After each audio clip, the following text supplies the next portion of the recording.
Segunda das 6 xornadas de folga no sector do metal na provincia de Pontevedra reclamando melloras no seu convenio. Os sindicatos falan dun seguimento prácticamente do 100%, como no primeiro dos paros a semana pasada. A terceira xornada de folga está prevista para este xoves.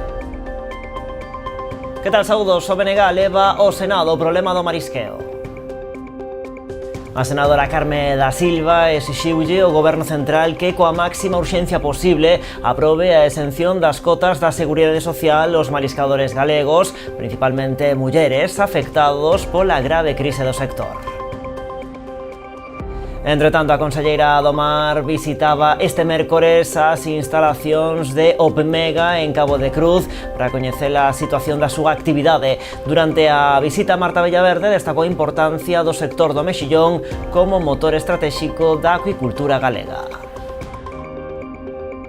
23 novos vehículos incorporáronse este mércores á frota do Servizo de Residuos do Concello de Pontevedra. A nova maquinaria está conformada por vehículos propulsados a gas e enerxía eléctrica. Só faltan outros 7 para que o equipamento do novo contrato este ao 100%. O cociñeiro Paco Caneda ponse á fronte dos fogóns da Festa dos Callos de Meis. A señora Carmen, que levaba máis de 20 anos encargándose desta encomenda, ten que deixalo este ano por cuestións de saúde. Caneda avanza que manterá o 100% o sabor dos tradicionais callos de San Bieito, pero tamén traerá unha novidade. Este ano farán unha versión apta para persoas celíacas. E volve a Pontevedra o Plant Fest, o festival dedicado ás plantas que medran a súa terceira edición. Haberá obradoiros, faladoiros e tamén un mercado. Tampouco faltará a actividade central, o intercambio de escallos. Asuntos que ampliamos de contado aquí nas Novas do Día en Canal Rías Baixas.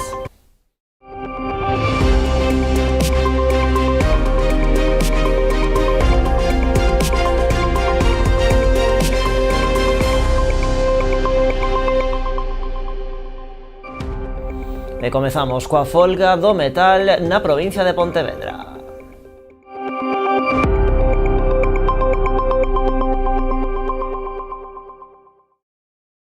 Segunda das 6 xornadas de folga no sector do metal na provincia de Pontevedra reclamando melloras no seu convenio. Os sindicatos falan dun seguimento prácticamente do 100% como no primeiro dos paros a semana pasada. A terceira xornada de folga está prevista para este xoves. De novo, a folga do metal paraliza o sector. A segunda xornada de paro convocada pola CIGA, Comisión Obreiras e UGT deixouse notar con forza en toda a provincia de Pontevedra. O seguimento foi prácticamente total. Empezamos ás 5 da mañán en Valga no grupo de empresas Estrucasa, percorrimos toda a zona de Caldas, toda a zona de Sanxenxo, Vilanova, Cambaos, e o que podemos constatar é que o 100% das empresas estuveron pechadas, non? Nesta segunda xornada houve movilizacións en Vigo, Pontevedra e aquí en Vila García, co mesmo percorrido que na primeira das folgas do pasado xoves, dende os sindicatos denuncian que non houbo ningún achegamento coa patronal para negociar melloras no convenio do sector. A día de hoxe non temos ningunha chamada para sentarnos na mesa negociadora para seguir negociando tanto un convenio do comercio como o propio convenio do metal e, bueno, estamos á espera, non? Dende a CIGA, sindicato maioritario no metal, mantéñense firmes nas súas demandas. O tema da reducción de xornada e o tema da subrogación para aquelas empresas que fan mantemento para sectores esenciais. Temos o tema tamén da xornada continuada para o sector do naval, o tema do reconocemento dos tóxicos penosos e peligrosos para ese mismo sector e tamén o tema de fijos discontinuos, non? Unha regulación para todos os fijos discontinuos. E insisten en que a proposta da patronal en canto a subas salariais é insuficiente. A revisión salarial topeada un 2% actualmente non ten sentido, non? Polo que estamos vendo, polo incremento de costes de precios do consumo de primeira necesidade, nos entendemos que con un IPC actualmente de un 2,8 non nos poden topar unha revisión ao 2%, non ten sentido. Este xoves terá lugar a terceira convocatoria de folga, agardan tamén un apoio de prácticamente o 100% dos traballadores. Levamos 40 anos entrando na túa casa, instalando os teus soños e coñecendo o teu nome.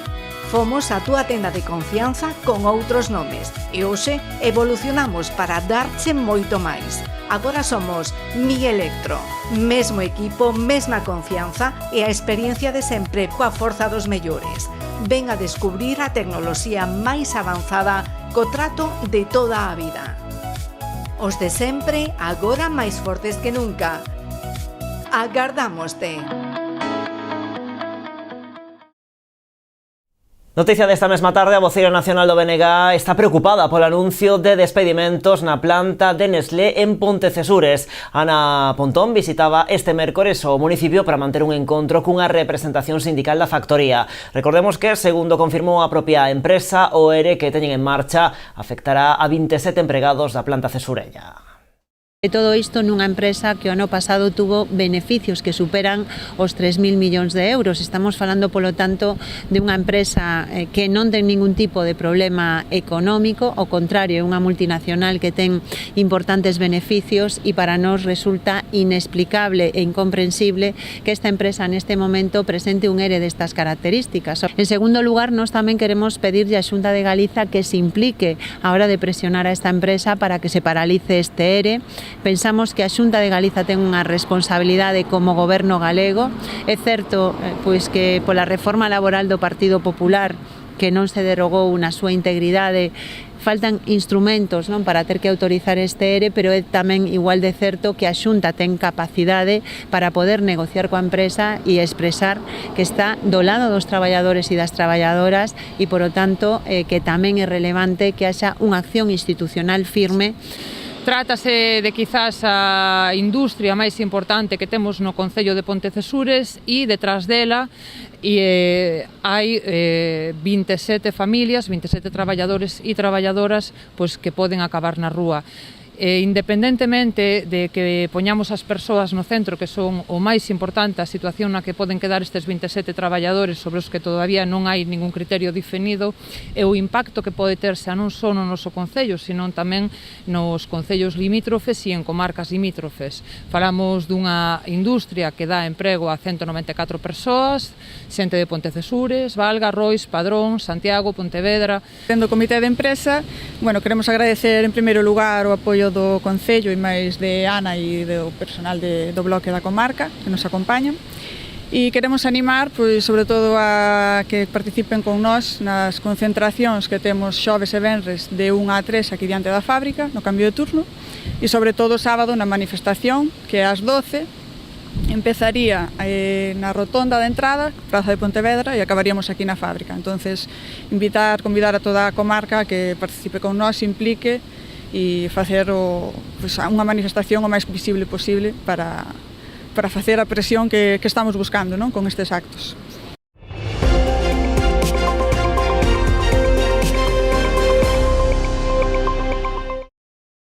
A conselleira do Mar visitou este mércores as instalacións da Organización de Produtores de Mexillón de Galicia, Omega, en Cabo de Cruz, para coñecer a situación actual da súa actividade. Durante a visita, Marta Villaverde destacou a importancia do sector do mexillón como motor estratégico da acuicultura galega. A conselleira do Mar, Marta Villaverde, achegouse esta mañá a Boiro para visitar as instalacións da planta de cocción que a Organización de Produtores de Mexillón de Galicia, Omega, ten en Cabo de Cruz. Alí puido comprobar de primeira man o traballo que desenvolve esta organización, unha das máis representativas do sector mexilloeiro, que integra máis de 500 bateas, a maioría na ría de Arousa. Na súa intervención destacou precisamente a importancia deste sector, un dos piares da nosa economía. Hoxe veño a visitar as instalacións dunha asociación de acuicultura que é das máis importantes de Galicia, Omega, que ten alrededor, conta con 500 bateas, 300 socios, e aparte de falar con eles sobre os retos e sobre necesidades, veño tamén a coñecer a planta de cocción, unha planta onde os propios produtores se involucran xa non solamente en producir un produto, o non só ouro negro, ao final é un produto moi importante para a economía galega, xa non solamente polo volumen de producción, senón tamén por toda a cadena de valor que ten, en este caso, os produtores tamén se implican en darlle ese valor engadido e a través da organización de produtores han posto a funcionar unha planta de cocción e de valorización deste produto para poder poñelo a disposición directamente dos consumidores. Agradecer a visita da conselleira ás nosas instalacións, porque creemos que é un paso importante para darnos a conocer e ao mesmo tempo para que se comprobe in situ o funcionamento das nosas instalacións e a maneira que temos de traballar nelas. Na visita titular de Mar ratificou o compromiso coa miticultura galega, líder europeo en produción e exemplo de sustentabilidade. Segundo ela, a valorización do produto nos mercados e o apoio á cadea Mar Industria seguen a ser prioridades estratéxicas para asegurar a rendibilidade e o futuro desta actividade extractiva nas rías galegas. E o BNG leva ao Senado o problema do marisqueo. A senadora Carme da Silva exixiulle ao Goberno Central que coa máxima urxencia posible aprobe a exención das cotas da Seguridade Social aos mariscadores galegos, principalmente mulleres afectados pola grave crise do sector. A senadora do Bloque Nacionalista Galego, Carme da Silva, reclamou no Senado a aprobación da exención de cotas para os mariscadores galegos afectados pola grave crise do sector, garantindo así o mantemento da alta e de todos os dereitos laborais e os anos de cotización. Durante a súa intervención na sesión de control ao Goberno no Senado, a nacionalista referiuse á situación límite que atravesan máis de 3.000 profesionais do sector, como consecuencia da mortaldade masiva de marisco, provocada pola sucesión de temporais. Unha situación que mantén a día de hoxe a actividade prácticamente paralizada e a milleiros de traballadores sen ningún tipo de ingreso. Señora ministra, máis de 3.000 mariscadoras gallegas están desesperadas e al límite. En las propias palabras de las mariscadoras, estábamos en la UCI y nos acaban de enterrar. El tremendo parón de la actividad de marisqueo como consecuencia de la mortandad extrema de bivaldos por los sucesivos temporales llevó al sector a una situación desesperada, sin ingresos, sin poder trabajar y con un futuro incierto. El Gobierno del Estado no debe actuar como la Xunta de Galiza, que está destrozando intencionadamente al sector tradicional. Ante esta situación, es urgente que por parte del Gobierno se adopte el acuerdo de exención de cuotas a la Seguridad Social por los paros forzosos de actividad y que lo haga con efecto retroactivo, manteniendo la situación de alta y sus derechos laborales. Las mariscadoras no pueden esperar más y necesitan certezas, no promesas de preenmiendas, que es una denominación curiosa, sin plazos ni garantías. Por outra banda, a Plataforma en Defensa da Ría de Arousa e Pla de Mar insisten en denunciar o abandono no que a Consellería do Mar está a asumilo o sector. Dende estas dúas entidades denuncian o retraso na posta en marcha dos convenios coas confrarías para compensar a aqueles mariscadores que realicen traballos de rexeneración nas concesións. Lamentan que moitos profesionais levan 4 meses de inactividade, que, sumado á tardanza da Xunta en emitir os informes sobre a situación dos bancos marisqueiros, dilatou todo o procedemento. Algo imprescindible para poder solicitar o cese de actividade á Seguridade Social ou poder acollerse ao convenio da propia Consellería. A Deputación da Coruña destina preto de 23.000 euros a mellorar as instalacións e os equipamentos das confrarías de Ribeira e Aguiño. Esta última recibirá unha achega de máis de 17.000 euros para a adquisición dun remolque isotérmico para o transporte de produtos frescos, así como a dotación de mobiliario, equipamento e sistemas de climatización na sede da entidade. No que respecta á confraría de San Pedro, a achega provincial ascenderá a preto de 6.000 euros para a reparación do tellado, acondicionamento do fallado e a mellora da fachada coa fin de evitar filtracións e garantir unhas mellores condicións para os traballadores. Máis cousas, Pontevedra xera 150 postos de traballo por cada 100 residentes ocupados. É un dos datos que aporta o estudo Situación Laboral no Concello de Pontevedra, realizado polo profesor universitario Pedro Figueroa. O documento, baseado en datos oficiais da Seguridade Social e das Mutualidades a 31 de decembro de 2025, reforza, segundo os seus autores, o papel da capital como tractor económico e de creación de emprego da súa contorna. Que hai unha autosuficiencia do emprego de 150. É dicir, que existen 150 postos de traballo por cada 100 personas residentes ocupadas. É o dato maior da serie que estudiamos e, bueno, eso representa que hai un 50% máis, ese 150 da autosuficiencia de emprego, se representa un 50% máis de empregos que os residentes que están afiliados en Pontevedra, residentes de Pontevedra.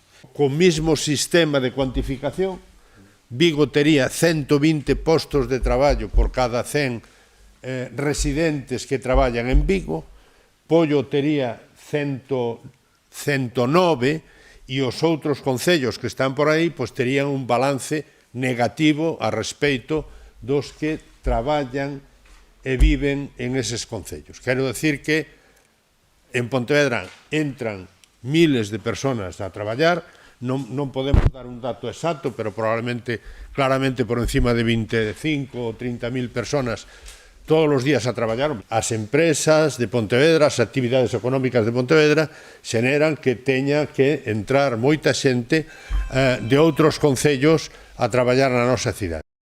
Segundo detallou Figueroa, Pontevedra conta actualmente con máis de 55.000 postos de traballo reais vinculados a entidades do municipio fronte aos case 37.000 persoas afiliadas que residen na cidade. Esta diferenza tradúcese nun balance de emprego positivo de case 18.500 postos. O estudo tamén fai balance da evolución interanual respecto ao 2024. O seu autor apuntou que no último ano se rexistrou un crecemento do 3% no número de postos de traballo na cidade, o que se traduce na creación de máis de 1.600 novos empregos.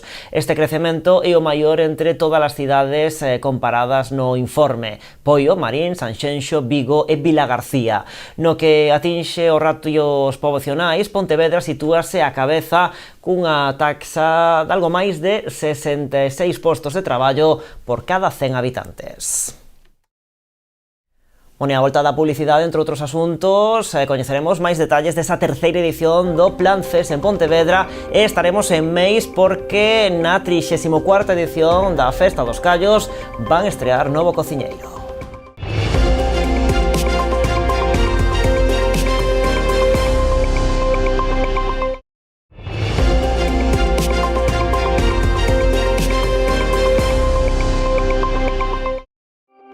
Aquí seguimos nas novas en Canal Rías Baixas. A Xunta executará unha senda peonil na C550 á saída do núcleo de Portosín.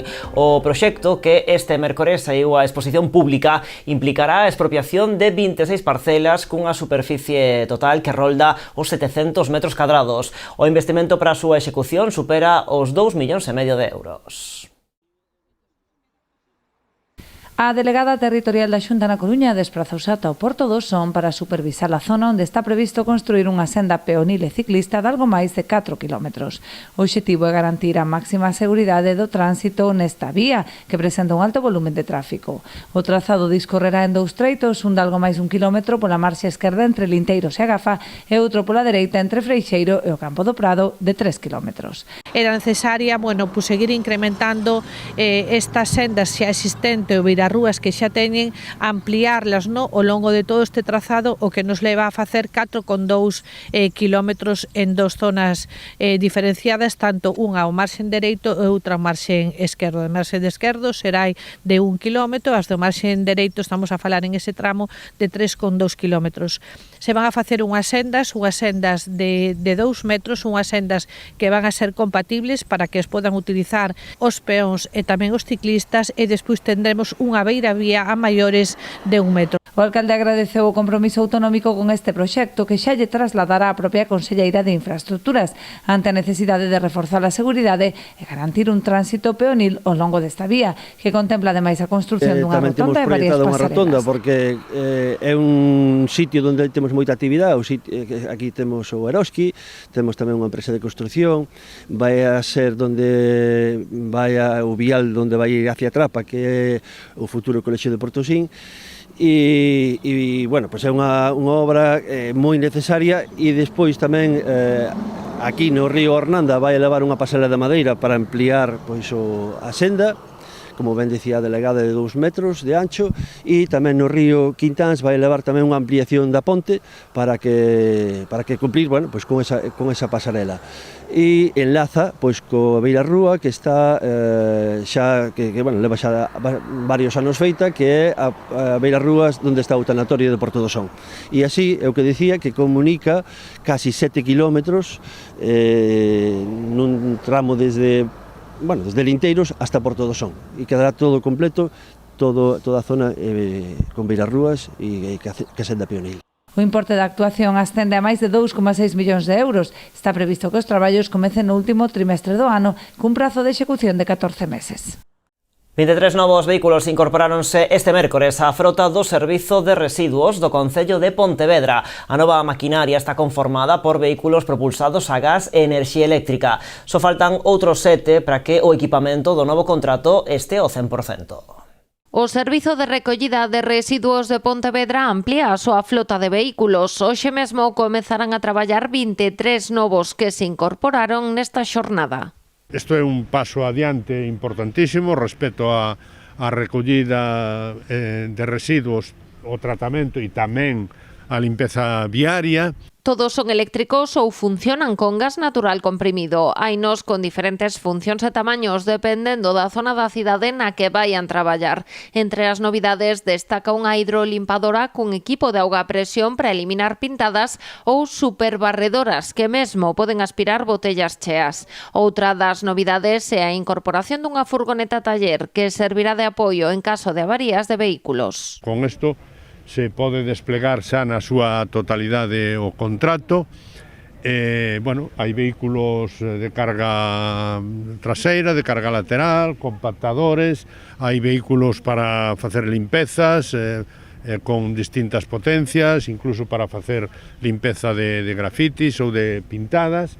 Aproveitando a presentación destes novos vehículos, dende o Concello fixeron un chamamento á colaboración cidadá para que se sumen ao novo plan de reciclaxe. Creo que todos temos que ser responsáveis, os produtores de lixo, e tamén as persoas a título individual. Canto máis colaboración exista por parte dos cidadáns, máis fácil será cumplir todos os planteamentos que temos feitos, que non é ni máis ni menos que os residuos, cando se separan, se recollen separadamente, se tratan, se reciclan, son, en fin, un recurso, e cando se verten mezclaos, pois unha especie de bomba de relojería.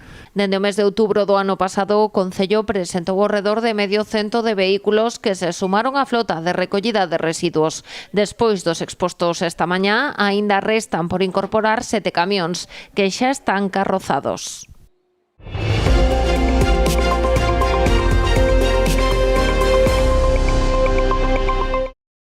Volve a Pontevedra o seu festival dedicado á cultura verde. O vindeiro 23 de maio na Alameda celebrarase o Plant Fest, unha cita que nesta terceira edición medra. Comezará xa ás 12 con obradoiros, faladoiros e tamén un mercado. Tampouco faltará a actividade central, o intercambio de escallos que o ano pasado reuniu a máis de 250 participantes. Polo festival pasaron ao redor dunhas 3.000 persoas. Pontevedra celebrará a cultura verde. A cidade acollerá o vindeiro 23 de maio unha nova edición do Plant Fest. Foi unha idea moi novidosa porque, sabedes que nesta cidade nos gusta facer festa con casi todo, non? E así o levamos facendo dende a área de promoción económica neste último mandato. Pero a verdade é que traballar a cultura verde dende esta perspectiva máis festiva e máis, digamos, máis en contacto, non, de todas as persoas e no espazo público, pois parece unha idea maravillosa. A cita será na explanada da Alameda e a organización agarda mellorar o éxito da pasada edición cando pasaron unhas 3.000 persoas polo festival. Como novidade este ano a programación medra comezará xa ás 12 do mediodía. Farao cunha actividade de morning yoga. Ademais, contará cunha sesión vermú. Este ano ampliamos a programación. O ano pasado fixémola solamente pola tarde. Este ano, coa axuda do Concello, pudimos ampliar e ofrecer tamén máis actividades para todas as persoas que xa nos dixeron que para o próximo ano querían máis tempo, máis obradoiros e tiñan moitas ganas de moitas cousas, así que gracias por apostar por este Plan Fest, que sabemos que daqui vai a ser moito máis. Un dos pratos fortes será o faladoiro que este ano aposta por centrarse na horta. Temos a Nuska, que é unha das ponentes e moderadoras excepcionais e que todo o mundo coñece tamén relacionado con o humor e a horta. Logo temos a Huertelia, que é outra muller tamén emprendedora que comparte consellos sobre a horta. Sandra, que é nosa granxa, que é unha aprendiz que ten moita ilusión e ten moitas ganas de compartir. E quiximos engadir tamén a Aitor de Cultivo Galego, que é un home que está poñendo tamén o valor da horta e dos produtos locais. En canto aos obradoiros, haberá un infantil relacionado coa horta, outro de cuidados básicos de orquídeas e un máis centrado na elaboración dunha mini coquedama. Ademais, ás 7 da tarde celebrarase a actividade central do Plantfest, o intercambio de escallos, que o ano pasado reuniu máis de 250 participantes. É importante que traigades os escallos preparados de casa, sinxelamente teñen que ser plantas completas ou plantas pequenas que teñan a súa raíz, que teñan o seu tallo, as súas follas e que querades compartir. A partir das 7 da tarde empezaremos, podedes pasar por diferentes turnos. Para participar nos obradoiros, os interesados poden inscribirse o propio día do festival. Só haberá que facelo previamente en info@plantfest.es para asistir á sesión de Morning Yoga. Ademais, haberá un espazo de mercadiño con stands de marcas locais que ofrecerán artesanía, cosmética natural e plantas para mercar. Aí están a ver o cociñeiro Paco Caneda ponse á fronte dos fogóns da Festa dos Callos de Meis. A señora Carmen, que levaba máis de 20 anos encargándose desta encomenda, ten que deixalo este ano por cuestións de saúde. Esa responsabilidade vai na asumir agora Caneda, moi popular no Salnés, por ser un dos mestres do obradoiro de hostalería da Mancomunidade. O cociñeiro avanza que manterá o 100% o sabor dos tradicionais callos de San Bieito, pero tamén traerá unha novidade. Este ano farán unha versión apta para persoas celíacas. A 34ª edición da Festa dos Callos de Meis manterá toda a súa esencia, pero chega con novidades. Carme, a cociñeira que se encargou de preparar este prato nas últimas 2 décadas, ten que deixalo este ano por cuestións de saúde. Os fogóns pasan a mans do cociñeiro profesional Paco Caneda. É un reto personal e, sobre todo, espero estar á altura porque dou fe de que a señora que levaba aquí moitos anos, pois, coa experiencia que tiña, pois chegar á súa altura, non? Ou casi, se non é á súa altura, casi. Eu espero non defraudar. Caneda é moi coñecido no Salnés por ser un dos profesores do obradoiro de hostalería da Mancomunidade. Desde o Concello activamos fai 2-3 semanas a maquinaria de búsqueda de unha persoa que sustituíra, e creo que non podíamos buscar mellor sustituto que unha persoa experimentada, coñecida e ademais querida na comarca, non? Entón, este ano Paco, que con un equipo de persoas que lle van a acompañar e que el vai a elixir, vai a ser o cociñeiro desta edición. O cociñeiro promete respectar todo o sabor e esencia da receita dos callos de Meis, pero a súa chegada trae tamén unha novidade á festa. Haberá versión deste prato apta para persoas celíacas. Se nos ocurre unha idea maravillosa e que este ano vai a ser unha innovación desta edición, non? E que vamos a facer, vai haber tamén callos dispoñibles para persoas que sufren de celiaquía, para celíacos, apto para celíacos, que a verdade é que hasta agora non o fixeramos e eu creo que vai a ser unha novidade importante. O que facemos é os callos de forma tradicional para todos igual. Si que a hora de ligar un pouco despois os callos, facemos uns aparte, en este caso sin fariña, sin nada que poida perjudicar, en este caso, para a xente que é celíaca, que poida consumilo sin ningún problema. A Festa dos Callos celebrarase o domingo 12 de xullo. A receita contará con 600 kilos de garabanzos co obxectivo de despachar unhas 5.000 racións. Máis asuntos, arte e música vanse fusionar nun espectáculo benéfico a favor da sociedade galega co pobo saharaui. Terá lugar o 23 de maio no Auditorio de Ribeira a cargo do grupo Boroa e o artista plástico David Cuence. O concerto pechará o proxecto educativo Abrigo e Acubillo desenvolvido nos colexios de Artes e Olveira durante este curso. A Asociación Solidariedade Galega co Pobo Saharaui organiza, en colaboración co Concello de Ribeira, un concerto solidario que porá o broche de ouro a un proxecto educativo desenvolvido este curso nos colexios de Artes e Olveira. O proxecto chamase Abrigo e Acubillo, tivo unha primeira parte de descuberta e sensibilización nos centros educativos por medio de charlas sobre cal é a realidade dos nenos e das nenas que viven nos campamentos de refugiados saharauís. Ao rematar as charlas, fixoselles unha proposta aos nenos e as nenas de participar na creación dunhas colchas solidarias deseñadas e debuxadas por eles, feitas con retallos de tela que despois familias de SOGAPs coxeron para conseguir facer unhas colchas que neste momento están expostas en distintos lugares do Concello, no Colexio de Olveira e tamén algún establecemento no centro da vila de Ribeira. Estamos, a idea deste concerto é sortear esas colchas no transcurso do concerto, rematando así esta actividade educativa promovida por Solidariedade Galega co Pobo Saharaui e a súa comisión de ensino. O concerto de peche correrá a cargo da Formación Musical Boroa e o artista plástico David Cuence, que ofrecerán un espectáculo único para o deleite de todos os sentidos. Imos facer un espectáculo audiovisual no que nós poñemos a música. Vale, levamos gaita, percusión, guitarra, voz. David, en tinta china, en abstracto, vai ilustrando a música, vai poñendo, digamos, que é o que se crea unha visión plástica do que a que sonaría a música. Neste caso, a pintura que vou a executar será máis figurativa, non irá tanto polo abstracto, pois tamén tendo en conta motivos da cultura saharaui. Bueno, estou aínda en proceso de pensar un pouco que vou a facer. As láminas que resulten, que van a ser dúas, van a ser sorteadas nese encontro. Todos os fondos recadados irán destinados ao programa Vacacións en Paz para que nenos dos campamentos de Tinduf poidan pasar o verán en Galicia. El pueblo saharaui lleva décadas viviendo una situación extremadamente dura, con miles de familias refugiadas en campamentos en condiciones muy complicadas, especialmente para los niños. Cualquier gesto de ayuda, por pequeño que parezca, puede convertirse en una gran oportunidad de esperanza.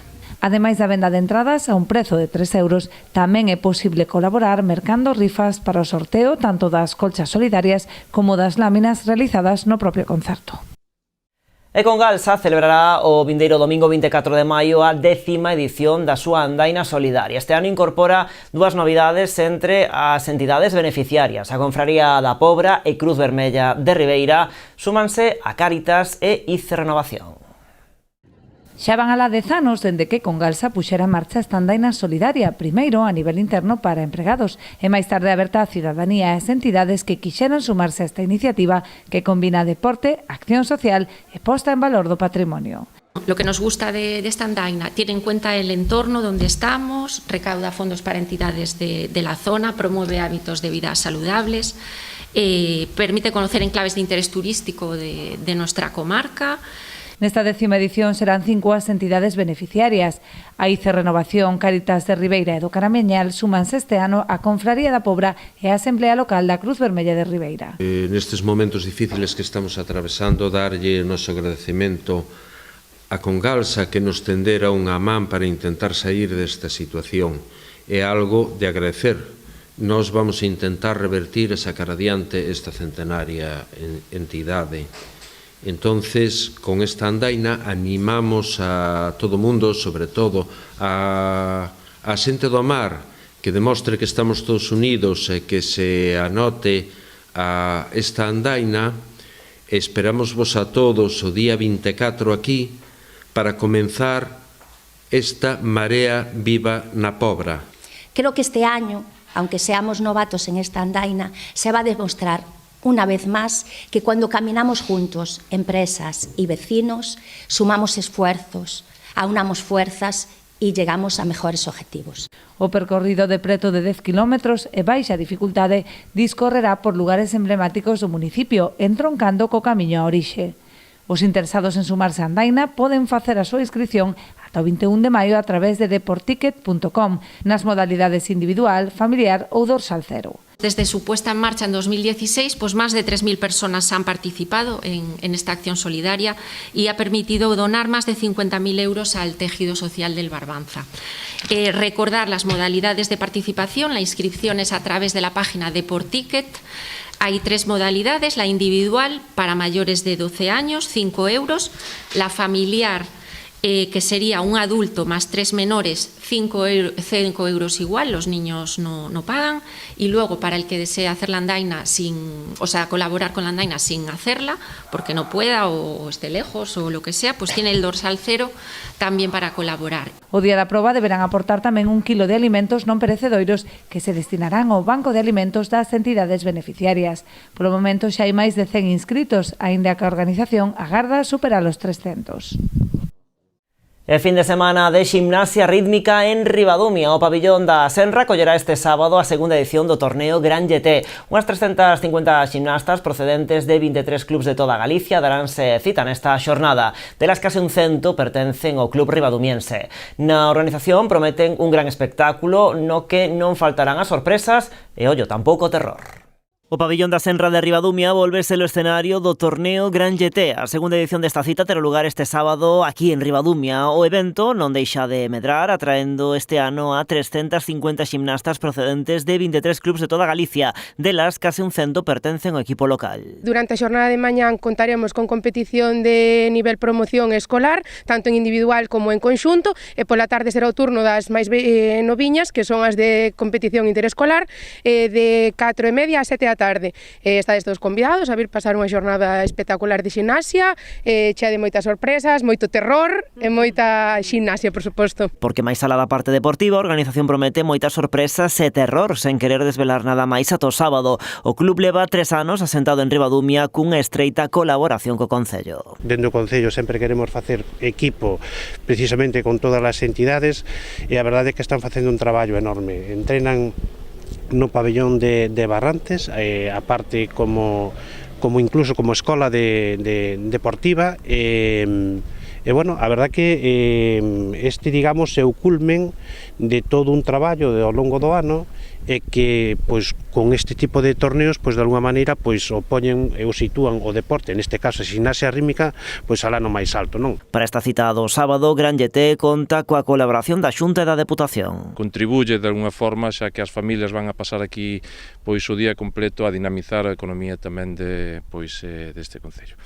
Felicitar o club, porque creo que están facendo unha labor moi interesante, sobre todo cos máis xóvenes, que son os que realmente temos que seguir apoiando desde a Xunta de Galicia para que sigan demostrando os seus valores, o seu esforzo e a súa capacidade. É como a Diputación de Pontevedra ten que estar aquí, non? Ten que estar aquí sobre todo con este Gran GT, que tamén que vos quero felicitar, sobre todo por esa canteira, non? Nos desde a Diputación de Pontevedra, que somos a Diputación, que é un dos prioritarios temas é o deporte. Nós tamén co noso club pois tamén axudamos as canteiras de varios deportes. A entrada para o evento deste sábado vai ser de balde. Bueno, pois quedamos á espera de coñecer esas sorpresas terroríficas nesa segunda edición do Gran GT en Ribadumia este sábado. Con esta cita rematamos por hoxe o tempo das novas aquí en Canal Rías Baixas. Máis información, xa saben, en canalriasbaixas.com e tamén nas nosas redes sociais. Como sempre, graciñas por estaren aí.